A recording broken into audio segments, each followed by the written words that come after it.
buenas. Bienvenidos otra semana a Ventana a la Historia. Y hoy tenemos con nosotros un programa especial sobre la historia del Hospital Militar de San Carlos. Y tenemos con nosotros al Teniente Coronel de Enfermería, Manuel Cano Leal. Muy buenas, Manolo. Hola, Paco. Encantado de estar por aquí contigo. Muchísimas gracias, Manolo. Manolo Cano Leal, el Teniente Coronel Manolo Cano, es un apasionado a la historia y lleva más de 20 años en el Hospital Militar de San Carlos. Y hoy vamos a tratar la historia de este centro sanitario castrense, de este hospital naval. Queríamos preguntarte, Manolo, ¿cómo surge el Hospital de San Carlos? ¿Cuándo y cómo surge el Hospital Militar de San Carlos? Muy bien. Bueno, en principio me alegro que haya dicho que soy un apasionado y no un estudioso de la historia, porque soy simplemente un aficionado, ¿no?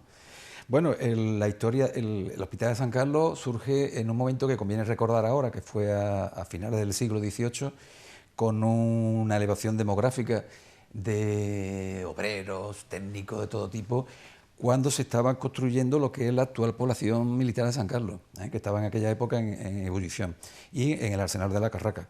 Con lo cual se pensó que era importante tener un hospital en esta zona, aunque había un hospital pequeño en la Carraca, pero se estaba buscando un sitio para ubicar un hospital en lo que era la población de San Carlos, la población naval de San Carlos. Lo que ocurre es que, como siempre, el tema económico primaba y la sanidad militar siempre ha sido un poco la hermana pobre del ejército, ¿no? Y entonces incluso se adelantó el construir un convento de franciscanos, que eran los que apoyaban espiritualmente a aquellos obreros, antes que el propio hospital. Lo que pasa es que ¿qué es lo que surge? Surge con lo de la guerra de la independencia, pero sobre todo lo que provoca y lo que hace que se adelante el tema del hospital fue la derrota del almirante Rossellí aquí frente a Fadrica, en la posada de Santa Isabel, que provoca casi 4.000 prisioneros, muchos de ellos muchos heridos, y ante aquella avalancha de heridos es lo que hace Eso es 1808. 1808 hace que ese edificio que estaba preparado para ubicar el convento, pues se convierta en hospital, un hospital profesional. Y eso es un poco el nacimiento de... Los inicios no fueron muy fáciles, ¿verdad, Manolo? Bueno, imagínate, yo me lo puedo imaginar, ¿no? Yo que he estado en alguna misión por ahí y hemos visto la precariedad que existe en los centros por ahí, pues imagínate hace 200 años, primero que lo que se llamaba hospital no era un hospital como tal, sino que era un centro que se adaptaba y se metían unas camas y unos botiquines y aquello era el hospital. Pero aparte de esa precariedad y precariedad en profesionales y tal, era la avalancha de heridos que había en eso. Eso hizo que incluso en la situación en aquella época, que había muy pocos médicos, había algunos médicos procedentes de la Armada y algunos practicantes también de la Armada, pero hizo que médicos franceses, militares, prisioneros y practicantes igualmente franceses, pues fueran contratados por el propio hospital para trabajar en el hospital. O sea que, y hay escritos donde se contempla que incluso se les pagaba un sueldo a estos médicos y estos practicantes franceses y estuvieron trabajando conjuntamente ante la necesidad acuciante que había de profesionales en aquella época. ¿Qué podemos decir? Porque es que surge en 1808, 1809, hasta 1814 la Guerra de la Independencia. ¿Y qué podemos decir del Hospital Militar de San Carlos durante la Guerra de Independencia? Bueno, yo me lo puedo imaginar que aquello debió de ser tremendo, ¿no? Porque encontrarte con eso que digo, una avalancha de heridos, sin material, en aquella época que de todas formas tampoco existía lo que existe hoy, ¿no? El material y la tecnología que existe hoy para tratar ese tipo de enfermos, pero en aquella situación yo me vas a permitir que te comente alguna cosa, que la transcriba directamente desde aquí, porque si no, porque me gusta leerlo tal como fue, ¿no? Ajá. Y dice las vivencias del hospital, ¿no? En el primer aniversario de su funcionamiento, ¿no? Claro, como la Junta de Defensa estaba aquí también en Cádiz, pues iban, había muchas quejas también incluso de médicos que se quejaban de cómo estaban los enfermos, que muchos de ellos se morían prácticamente casi de necesidad de comer, ¿eh? No había o no tener cama. Y entonces dice, aquí por ejemplo dice, la situación de penuria del centro se refleja en la sesión del día 11, dice. Se solicita al intendente que se faciliten 300 jergones en el hospital, 300 colchones, porque no había, estaban encima de las tablas, o sea, los enfermos estaban encima de tablas, ¿no? Aquello debió ser. Y como además no había paja para rellenar esos colchones, pues que se proporcionara lana, que esos son los colchones de lana de aquella época, ¿no? Yo imagino, eso es lo que es simplemente lo que es la habitabilidad del hospital, ¿no? Yo no digo de la cuestión de material, ¿no? Que debió ser tremendo, ¿no? Entonces, había, como te digo, había muchas quejas de médicos que decían que se les moría la gente, y estos médicos fueron acusados muchas veces de tumultuarios y de gente insolente y tal, y lo único que pedían era eso, ¿no? Entonces, por ejemplo, en el tema de la batalla de Chiclana, que acudió muchísimos heridos al hospital, pues que la gente, pues eso, hace aquí una alusión, dice: hace 3 días que carecen de carne, pan, vino generoso, vinagre para sinapismo, que son las úlceras, ¿no? Leña para la cocina, luz, y ni aún se toman los medicamentos recetados porque no hay vasijas en que dárselos. O sea, que ni siquiera había donde darle el medicamento, ¿no? Estas quejas se publicaron en artículos y eso levantó mucha polémica, pero fue la realidad. Entonces, y eso provocó que un diputado, el diputado señor Villanueva, hizo una visita en abril al hospital y te transcribo porque es que esto es para leerlo, ¿no? Dice: aquí murieron los números 3 y 17 y el 11 después de salir de una grave enfermedad, y uno de ellos le decía: Señor, por Dios, yo me muero de necesidad. Desde ayer a las 2 no me han dado caldo. No hay vino ni bizcocho, respondió el cabo de la sala. Por último murió ese enfermo, ¿no? Que le decía al diputado. Dice: y el número 4, pues no ponen los nombres, al ir a darle la medicina a las 6 de la mañana me cogió la mano y me dijo: yo me muero de necesidad, pues en toda la noche me han dado caldo, y ayer a la hora de la comida, como estaba tan malo el caldo, me descompuso el cuerpo, y hablándome, murió. O sea que debió ser una situación tan tremenda el ver que había médicos y había practicantes y tal, pero no había fórmulas ni había nada para atenderlos. O sea que aquello se llamaba hospital porque era un recinto que se había adaptado de la noche a la mañana, pero también hay que pensar, hombre, que en aquellos momentos España era una isla, el logo nunca fue mejor escogido que ese, ¿no? Y evidentemente pues no había ni dinero, ni había suministro de material, ni había medicamentos. Pero lo que me resulta muy curioso es que ante esas peticiones lógicas del personal sanitario, de los médicos, se les pudiera acusar como que eran unos revoltosos y unos tumultuarios, cuando lo único que querían era tener un material para poder curar bien, ¿no? Y es curioso, eso tuvo que ser un momento muy, muy trágico, porque para un sanitario el no poder atender al paciente por falta de medios, eso es tremendo, ¿no? Es tremendo. Incluso hablábamos antes fuera de plató que muchas veces la historia es cíclica y que parece que hay cosas que desgraciadamente en la historia de la sanidad, en la historia política, en muchos tipos de historias se repite. Bueno, sabemos que en 1845, hemos leído, trajimos también aquí a Juan Manuel, al coronel Juan Manuel García Cubillana, estuvo a punto de cerrarse. ¿Por qué? ¿Qué pasó? Bueno, es que hay que... antes me he olvidado un poco de decir que el hospital de San Carlos en principio fue hospital del ejército, de tierra, ¿no? En este caso. Y en el año 1836 se traspasa a la Armada. ¿Qué ocurre? Pues lo mismo que ocurre ahora. Problemas económicos, la crisis no la inventamos nosotros, se inventó hace ya 200 años. Y entonces, pues aquello contrae de que la Armada quiera devolverle el hospital al ejército. Y el ejército, pues evidentemente tampoco lo quiere. Es un poco de humor. Esto pues un poco el ejército de Gila, ¿no? Pero la realidad, hay que contarla, la historia es como es. Entonces, ¿qué ocurre? Bueno, pues en abril de 1845 sale una real orden de la reina Isabel II, pues que en aquel momento no era necesario el hospital y que por problemas económicos, era por problemas económicos, pero ella aludía a que no era necesario que la Armada ni era rentable, que es una cosa muy curiosa también cuando se habla de rentabilidad de un hospital, no era rentable ni además era necesario, y se suspende.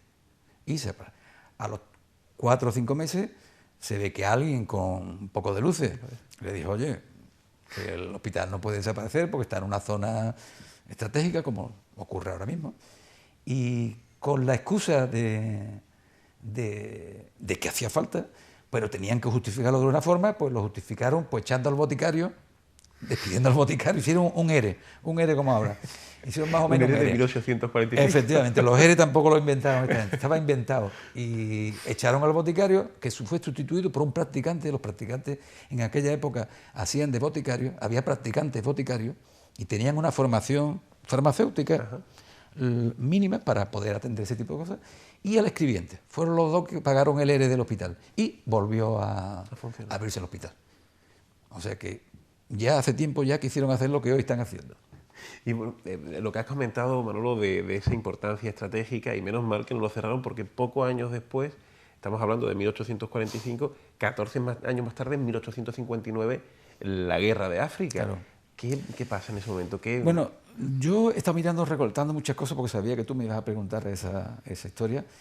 Tanto la guerra de la primera del protectorado del 1859 como luego la posterior del desastre de Anual y tal, hay noticias de que los barcos, vapores, hospitales flotantes que le llamaban en aquella época, ya me imagino que ya luego te contaré alguna cosa, pues esto porque allí ya tú lo sabes mejor que yo porque tú eres un experto en esto y eres licenciado en historia. Sabes que los enfermos que tuvimos nosotros en la guerra de África, el 80% eran por problemas del cólera, no eran ni siquiera de herida. Entonces lo que hacían, lo trasladaban en esos hospitales flotantes y unos iban a Málaga y otros iban a Cádiz.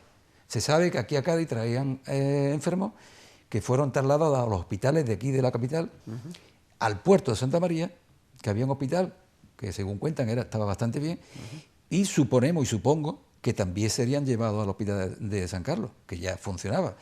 Pero no he podido leer nada escrito de asistencia primordial de esto. Incluso el libro del amigo Juan García Cubillana habla de asistencia en el hospital del puerto, eso, y en Cádiz, pero no habla específicamente de que San Carlos. Te queríamos preguntar también, bueno, ¿qué podemos decir durante el Hospital Militar de San Carlos, ya en el siglo XX, ya en la contienda que tuvimos entre el 36 y el 39 durante la Guerra Civil? Bueno, ¿qué labor hace? Pues como tú bien sabes, tanto Cádiz como San Fernando rápidamente quedaron adscritos al bando, digamos, al bando nacional. Con lo cual, pues no hubo mucho conflicto de guerra. Sí hubo algún conflicto en el Arsenal de la Carraca con algún buque que había allí que se sublevaron, que se opusieron a los sublevados, y hubo tiroteo y algún muerto. Esos fueron atendidos en el Hospital de San Carlos. Pero rápidamente aquello se apagó. El hospital quedó en zona, digamos, nacional, y se sabe que, bueno, porque médicos y enfermeros participaron en distintas unidades que eran sacados del hospital. Se sacaban de allí los médicos y iban acompañando a distintas unidades. Sí, es verdad que atendieron a muchos heridos, se sabe, y que durante esos años se hicieron miles de intervenciones quirúrgicas en esos 3 años. Me imagino que muchas de ellas serían como consecuencia de la guerra y otras muchas como consecuencia de la actividad diaria normal y asistencial del hospital. Y durante la posguerra, Manolo, ¿qué podemos decir? Ya a partir de 1939 en adelante, durante el régimen de Franco, ¿funciona el Hospital Militar de San Carlos? ¿Cuál es el funcionamiento? Los hospitales militares hicieron, la Red Sanitaria Militar, que tenía hospitales prácticamente por toda España, hicieron una gran labor, primero como asistencial de los propios militares, y además sabes que los hospitales militares atendían a los cuerpos también de seguridad, como por ejemplo Guardia Civil, Policía Nacional, y los hospitales militares tenían su cierta actividad y los sanitarios militares eran muy reconocidos por su labor asistencial, por su labor técnica, o sea que eran personal bastante demandado en el resto de la sanidad, tanto pública, civil, como de hospitales privados. O sea que los hospitales tenían una actividad bastante buena y se mantenían en un nivel tecnológico pues bastante elevado, ¿eh? O sea que no perdió ninguna actividad. Zaragoza, Gómez Ulla, efectivamente, claro, hospitales muy importantes como Ferrol y Cartagena y Zaragoza, que actualmente queda, y Madrid, eran hospitales con cierto renombre en el plano técnico y en el plano profesional. O sea que genial. Nosotros, durante el nuevo hospital de San Carlos, porque hubo ese incendio, que a nuestros televidentes, a nuestros espectadores, decirles cuándo y por qué surge. Manolo, nos gustaría saber. Bueno, es verdad que con el paso del tiempo el hospital se quedó obsoleto, claro. Mientras que aquí, por ejemplo, yo recuerdo cuando se tiró el antiguo Zamacola y se hizo el nuevo Zamacola, hoy Puerta del Mar, pues el hospital de San Carlos pues tenía unas instalaciones que se habían quedado antiguas. Lógicamente, yo recuerdo perfectamente pasar salas pues en invierno con un impermeable y un paraguas, claro, porque eran distintos departamentos separados y tenía que pasar al aire, ¿no? Al aire libre. Y cuando montábamos guardia, pues igual, salía de noche y tenía que montar guardia con un paraguas.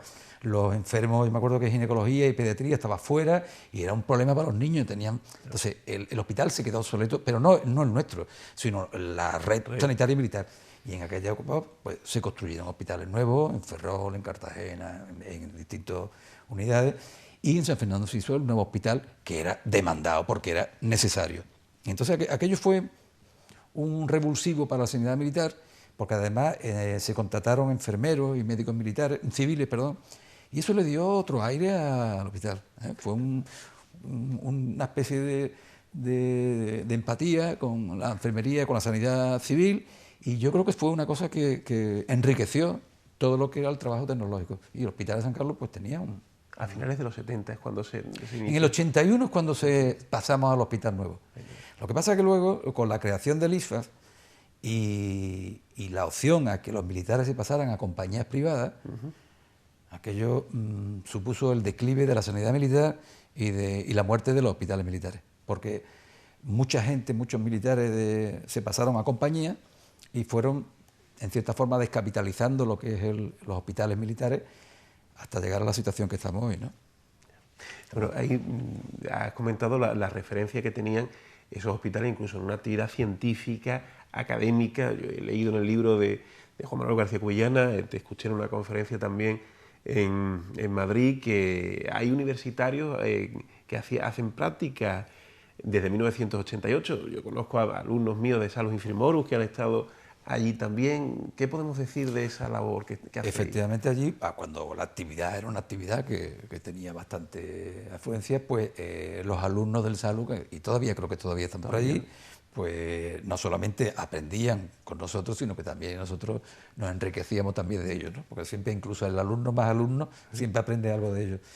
La pena es que cuando, claro, el hospital ahora ha perdido un poco esa actividad asistencial tan grande, para el alumno empieza a ser menos importante el hacer práctica en un hospital de eso.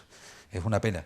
Pero bueno, el hospital hoy en día, por ejemplo, en el ámbito quirúrgico sí, tiene una actividad bastante buena, pero claro, en el ámbito asistencial de lo que son plantas, pues ha decaído mucho. 12 plantas, ¿verdad? Claro, y ahora mismo lo que hay abierto son 2 plantas, pero por el motivo que te digo, porque la mayoría de la gente se han ido a compañías privadas, algo que no llego a entender. Yo soy IFA de siempre y siempre he entendido que debo ser del IFA, porque para que me atiendan en un hospital, al final voy a un hospital privado que a lo mejor reúne peores condiciones que las que tiene San Carlos. Pero bueno, la gente muchas veces somos muy fáciles de manipular y hemos sido manipulados. Y de esa forma pues no hemos cargado el sistema. Yo cuando voy a alguna cosita así que me invita, siempre advierto a la sanidad pública. Cuidado que mañana no permitan el mismo sistema de que el asegurado pueda coger una compañía privada, porque descapitalizarían los hospitales públicos. Y podría pasar lo mismo que ha pasado aquí. O sea que, cuidado. La profesionalidad que han mostrado siempre estos hospitales militares, y en concreto San Carlos, incluso ha sido, digamos, exportada al exterior en misiones como creo que fueron Irak, y también en Centroamérica, donde estuviste. ¿Qué nos puedes contar de eso, Manolo, de los profesionales? Es que es lo más curioso del mundo, ¿no? Porque ese tipo de misiones primero hizo salir a sacar al ejército un poco del ostracismo que era lo que eran las misiones dentro de España nada más, a la salida al exterior, el contacto con otros ejércitos y con otros de esos. Y además las misiones de ayuda humanitaria. Ten en cuenta, Paco, que lo más parecido a una guerra, me refiero en el tema sanitario, es una catástrofe. O sea, una guerra provoca multitud de heridos de todo tipo. Bueno, pues una catástrofe del tipo que sea también provoca lo mismo prácticamente que una guerra. O sea que, por una parte, se hacía un bien común, el hecho de ayudar a un país, tanto Centroamérica como Irak, que ahora comentaré cosas de Irak, pero aparte el ejército se beneficiaba de esa formación. Porque era una forma de prepararse para en un caso de un evento de guerra, un evento bélico. Lo de Centroamérica fue quizá una de las misiones más importantes que realizó la sanidad de la Armada. En ese momento todavía éramos Armada, tierra y tal. ¿Centroamérica fue Honduras, Manolo? Honduras, Nicaragua, Guatemala y El Salvador. Todo. fue un huracán tremendo, no sé si tú lo recordarás porque tú eres muy joven, pero fue un huracán de fuerza 5 que provocó unos daños tremendos. Y bueno, la sanidad fue allí y el barco, el Galicia, un equipo de sanitarios, de médicos, especialistas de varios hospitales de la Armada, pues fuimos allí. ¿Solucionamos nosotros el problema de la catástrofe? No, pero bueno, se hizo una ayuda, se hizo un despliegue, se aprendió mucho, se ayudó mucho. Fue un gasto económico que hizo el país, pero también fue un acto de reconocimiento también, ¿no? Además aprovechó ese viaje porque el barco tenía unas condiciones magníficas de transporte y se llevó muchísima ayuda humanitaria de las ONG, de las ayudas que se recogieron en España, o sea que fue una cosa que fue de gran utilidad. Y la sanidad militar, pues, oye, cogió fuerza, cogió aire allí en ese tipo de misiones. Luego, con las siguientes también que ha habido, bueno, anteriormente en Bosnia, en Turquía, en el terremoto de Turquía, en las inundaciones de Mozambique, en Indonesia, en lo de Irak, la sanidad militar cogió mucha fuerza y el ejército también se benefició de ese despliegue de tropas, esa salida al exterior, ese contacto con otros ejércitos.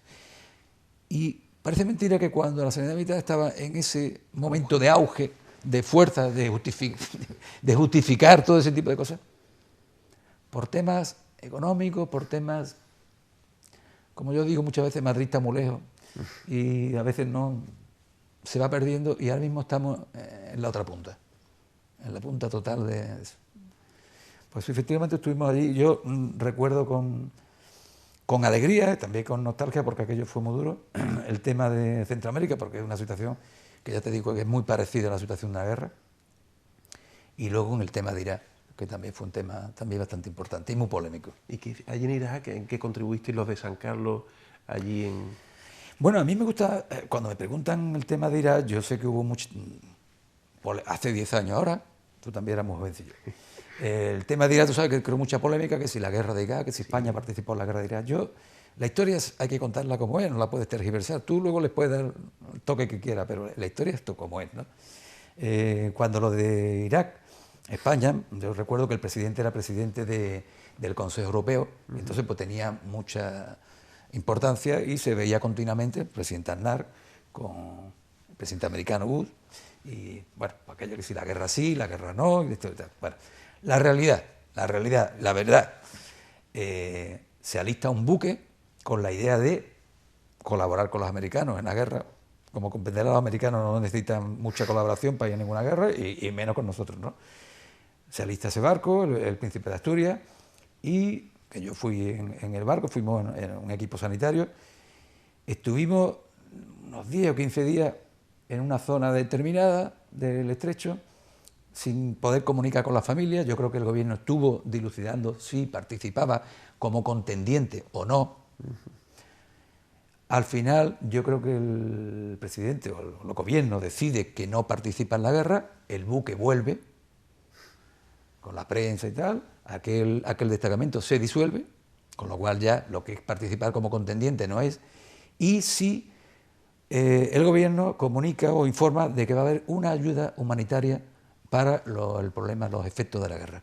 Y eso fue lo que ocurrió. Yo también fui en ese barco, en el buque Galicia, tuve el honor de ir en ese barco, y ese barco estuvo haciendo de buque hospital durante 3 meses en una población cercana a Kuwait, en la frontera de Kuwait, donde se atendieron cientos de heridos, cientos de quemados, donde se hizo una labor impresionante.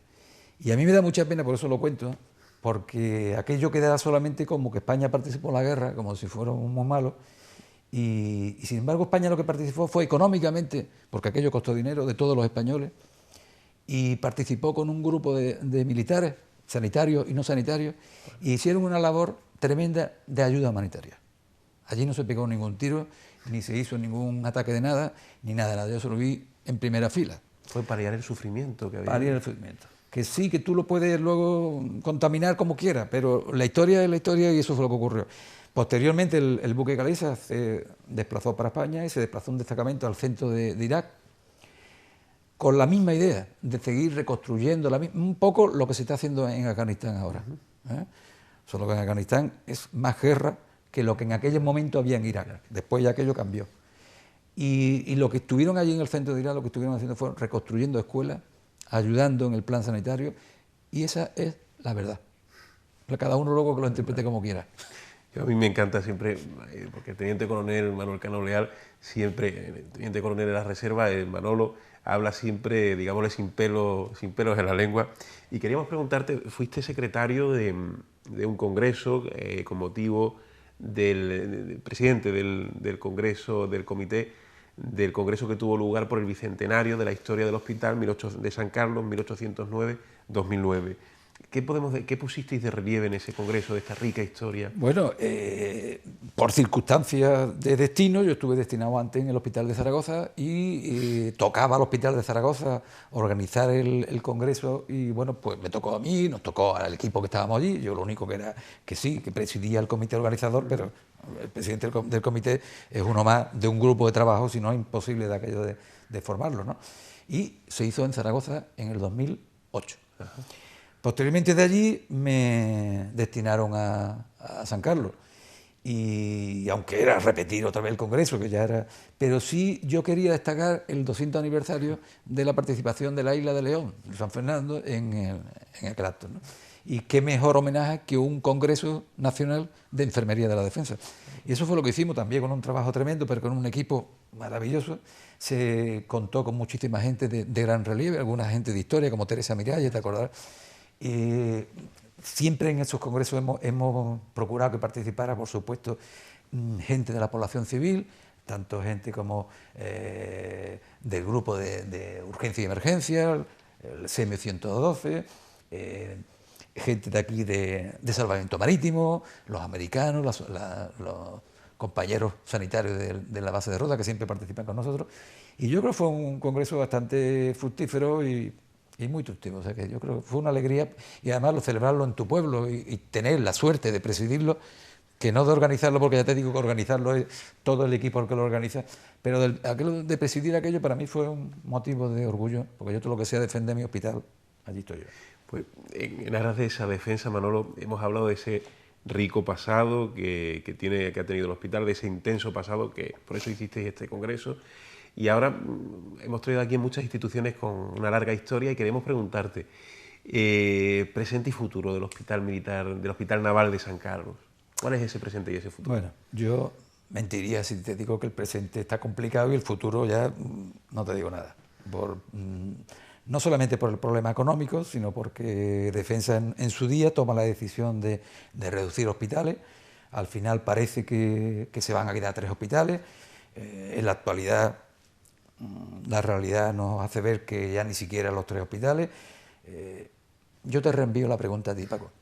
Si tú fueras responsable del ejército, fuera un alto cargo del ejército, tú te desharías del hospital este que está en una zona estratégica, que está en una zona que en el último siglo y medio nuestros conflictos, es verdad que han sido todos con países del norte de África, que recientemente hemos tenido lo que no sabemos cómo va a acabar, la participación de Francia en la guerra de Mali, que está afectando a Argelia, que puede afectar a todos los países del norte del Magreb.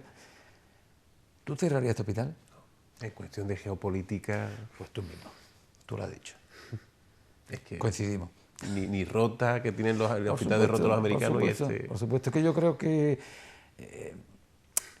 no se puede, vamos, muchas veces cuando decían en 1845 que no era rentable el hospital. Vamos a ver, yo eso se lo he dicho alguna vez a algún mando del ejército y a algún compañero del ejército, de las armas, ¿no? Un tanque es rentable y un avión es rentable. Pues claro que no. Y sin embargo la sanidad da mucho más que todo eso. Pero aparte, yo te digo, ¿por qué tenemos bases aéreas? ¿Por qué no ponemos los aviones en las bases normales? Y nos ahorraríamos un dinero. Porque no es factible eso. ¿Por qué tenemos bases navales? Porque las tenemos que tener por seguridad, por adiestramiento. Los hospitales militares son necesarios para adiestramiento de nuestro personal. Y el personal nuestro tiene que estar en hospitales militares porque tienen unas características diferentes en estructura, en formación de los civiles. ¿Eso significa que el hospital militar no puede atender a la población civil? Lo ha hecho toda la vida. Lo ha hecho toda la vida, ha hecho incluso cuando se incendió el Puerta del Mar, hizo de Puerta del Mar. Por supuesto que puede ser un hospital compartido, de uso compartido, mientras que San Fernando no tenga un hospital propio. Mientras tanto puede perfectamente, y además es bueno para la formación. Pero ¿Que los hospitales son necesarios para la formación? Quien discuta eso yo no lo entiendo. No lo voy a entender, bravo. Yo soy un simple teniente coronel, en la reserva además. O sea que... Pues Manolo, darte las gracias por venir y esperemos que tenga, bueno, que esos análisis geopolíticos, sanitarios que estás diciendo, pues sean escuchados y que nos escuchen y que el Hospital Militar de San Carlos, con esa gran historia, pues siga teniendo un magnífico futuro. Muchísimas gracias por venir. Muchísimas gracias a ti, Paco, porque y por atreverte a traerme a mí, que no tengo tan poca idea de historia, pero sí soy un enamorado de la sanidad militar y soy un enamorado, por supuesto, de mi hospital y que para lo que quiera. Pues, encantado. Gracias. Gracias, Y Paco. pues muchísimas gracias por escucharnos y nos vemos la semana que viene en otro programa de Ventana Historia.